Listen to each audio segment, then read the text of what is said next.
নমস্কার, আমি তরুণ ঘোষ। শেখ হাসিনার দেশে ফেরা নিয়ে আওয়ামী লীগের নেতাদের যে সমস্ত বক্তব্য বাজারে ছড়াচ্ছে তার অধিকাংশ হচ্ছে ফলস, বেসলেস এবং ইনকারেক্ট। আমি বলতে বাধ্য হচ্ছি, যারা আজকে এই সমস্ত বক্তব্য যারা বলছেন 200 প্লেট নিয়ে যাবেন, কত 250 না 200 সাংবাদিক নিয়ে যাবেন, এই মগের মুলুক নাকি? যারা এই সমস্ত কথা বলছেন তাদের সঙ্গে আমি 6 মাস আগেও কথা বলেছি। তারা আমাকে বলতেন, আপনি আপনি সমস্ত ভুলভাল বকে যাচ্ছেন, কোনোদিনই আমরা দেশে ফিরতে পারবো না আর আগামী 5 বছরের মধ্যে। আজকে তারা এত উৎসাহ তাদের হয়ে গেল, তারা সমস্ত 220টা প্লেন, 200 সাংবাদিক, এই সমস্ত গল্প শোনাচ্ছেন।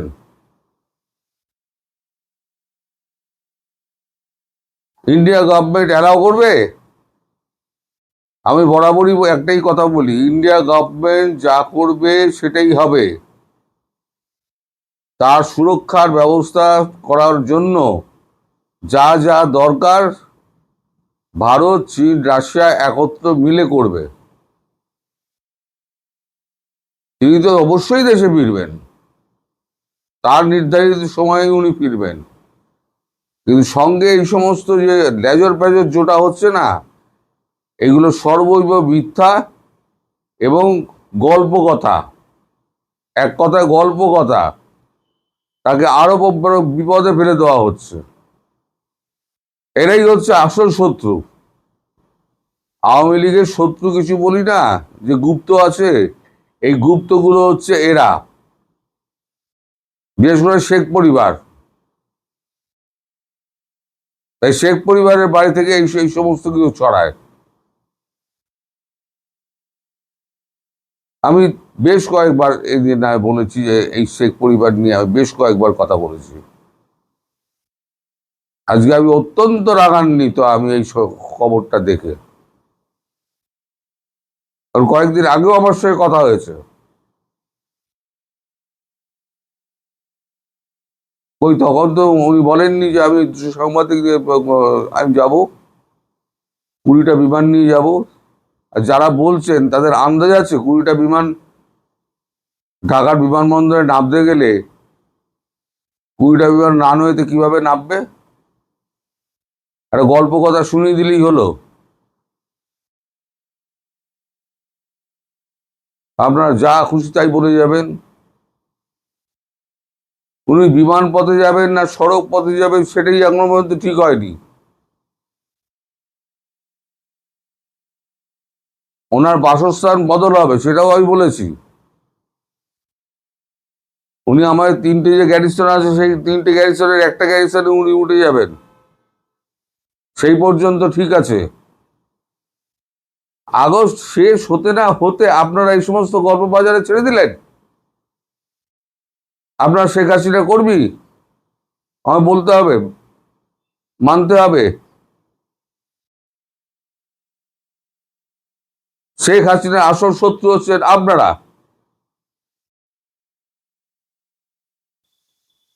তিনি অত্যন্ত ক্ষুব্ধ, অত্যন্ত রাগান্বিত।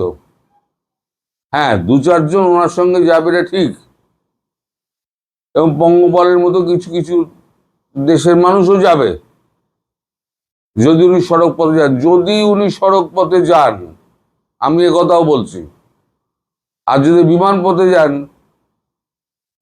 তাহলে ওই নওফেল ফওফেলের মতো আরাফাত পারাফতের মতো কিছু সিলেক্টেড আওয়ামী লীগ নেতা তার সঙ্গে যেতে পারেন। আর সাংবাদিক তো উনি অ্যালাউ করবেনই না,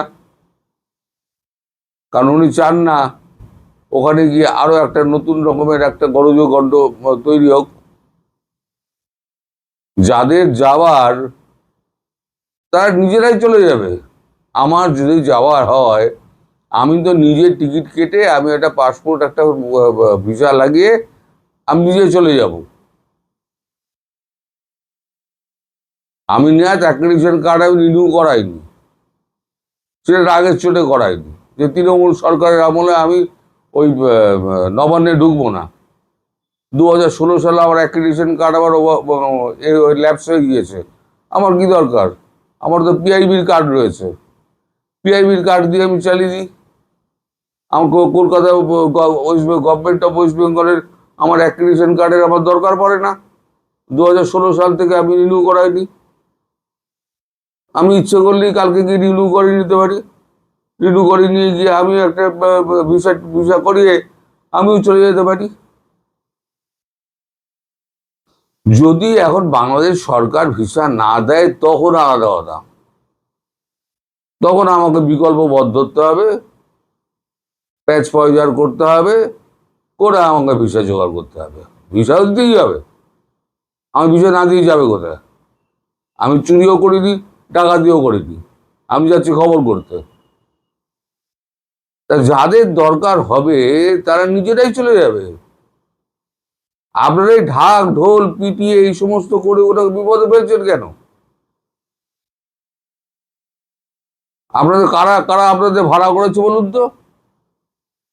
আমার তো মনে হচ্ছে আপনারা ভাড়াটে হয়ে খাটছেন অন্যের হয়ে।